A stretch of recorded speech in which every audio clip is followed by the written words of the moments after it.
কথা দিয়েছিল, আমি যদি কখনো বাংলাদেশের প্রধানমন্ত্রী হতে পারি সর্বপ্রথম তোমাদের বেতন বৃদ্ধি করব। 1975 সালের 15 আগস্ট নির্মমভাবে হত্যা করা হয়েছিল বঙ্গবন্ধু শেখ মুজিবুর রহমানকে, হত্যা করা হয়েছিল বঙ্গবন্ধুর পরিবারের সদস্যকে। তারপর থেকেই কর্মচারীদের ভাগ্যে আপনার অন্ধকারের ছায়া নেমে আসে। আউটসোর্সিং প্রথা আমরা বন্ধ চাই। এখানে আপনার একটি শ্রেণী, আমলাতান্ত্রিক একটি শ্রেণী এখানে আপনার লাভবান হচ্ছে। আপনার সরকার, আপনার গণপ্রজাতন্ত্রী বাংলাদেশ সরকারের কোনো লাভ হচ্ছে না। আমরা এই আউটসোর্সিং প্রথা বাতিল চাই। 14তম গ্রেডভুক্ত একজন 60 মুদ্রাক্ষরিক 2009 সালের 7ম জাতীয় বেতন স্কেলের নিয়মে 10,200 টাকার স্কেলে সিলেকশন গ্রেড 8 এবং 12 এবং 15তম বছরে টাইম স্কেল সুবিধা পেয়ে 16তম বছরের মূল বেতন পেত 28,810 টাকা।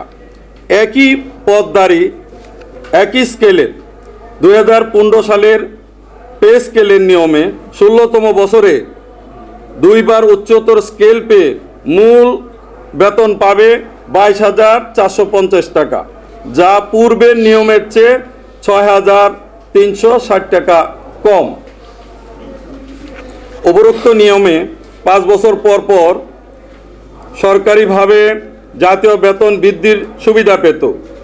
দ্বিতীয়োক্ত নিয়মে সেই সুবিধাপ্রাপ্ত বন্ধ হয়ে গেল। বিষয়টি পর্যালোচনায় প্রতীয়মান হয় যে 2015 সালের পে স্কেলে 11 থেকে 20তম গ্রেডের কর্মচারীদের সর্বাধিক ক্ষতিগ্রস্ত করা হয়। বর্তমান বাজার মূল্যের বিবেচনায় মাননীয় প্রধানমন্ত্রী কর্তৃক ঘোষিত 6 সদস্যের একটি পরিবারের পোশাক পরিচ্ছদ, সামাজিক ব্যয়, পারিবারিক বিনোদন ব্যয় এবং আপৎকালীন ব্যয় ছাড়াই ন্যূনতম মাসিক ব্যয় 30,000 টাকা। অথচ 15তম গ্রেডভুক্ত একজন কর্মচারীর সর্বসাকল্যে বেতন 19,005 টাকা এবং 20তম গ্রেডভুক্ত একজন কর্মচারীর বেতন 15,650 টাকা। আয় এবং ব্যয়ের ক্ষেত্রে 15 থেকে 20,000 টাকার এই অসঙ্গতি দূরীকরণের বিভিন্ন সময়ে আমাদের উত্থাপিত দাবি প্রত্যাখ্যাত হয়ে আসছে।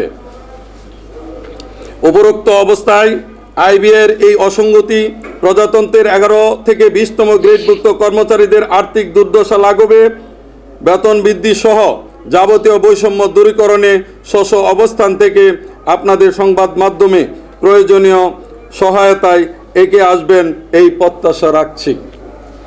প্রিয় সাংবাদিক বন্ধুগণ, আপনাদের সদয় গাথার্থে নিম্নলিখিত 6 দফা দাবি তুলে ধরছি। 6 দফা দাবি সমূহ: 1 নম্বর,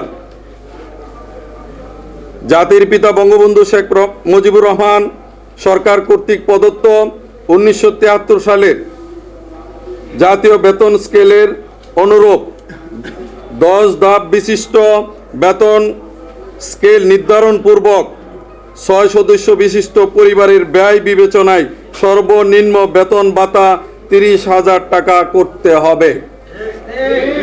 এই দাবি বাস্তবায়নে 2024-25 অর্থ বছরের বাজেটে অর্থ বরাদ্দ রেখে নবম জাতীয় পে কমিশন গঠন করতে হবে।